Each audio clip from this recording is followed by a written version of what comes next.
কবরে চলে যাব, অবশ্যই আজ অথবা কাল কবরে চলে যাব। কি নিয়ে যাব? আল্লাহ বলেন ইয়া আইয়ুহাল্লাযীনা আমানু আমিনু বিল্লাহি ওয়া রাসূলি, ঈমানদার ঈমান আনো বিল্লাহি আল্লাহর উপরে, ওয়া রাসূলিহি নবীর উপরে, আমার হাবিবের উপরে ঈমান আনো, ঈমান আনো। এইজন্য কোরআনুল কারীমের 40টা আয়াতের ভিতরে আল্লাহর ইতাআতের পরে নবীর ইতাআতের কথা বলা হয়েছে। যেখানে আতিউল্লাহ সেখানে আতিউর রাসূল। আল্লাহ কিন্তু নিজের কথা একবারও বলেন নাই, কিন্তু আল্লাহ আমার রাসূলের কথা একবার বলে দিয়ে আল্লাহ সমাধান দিয়েছে।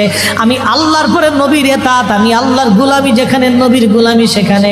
কিন্তু আল্লাহ এটাও জানাই দিয়েছেন মাইয়ুতি আর রাসূলা ফাকাদ আতা আল্লাহ, আমার নবীর গোলামি হয়ে গেলে আমি আল্লাহর গোলামি আদায় হয়ে যায়।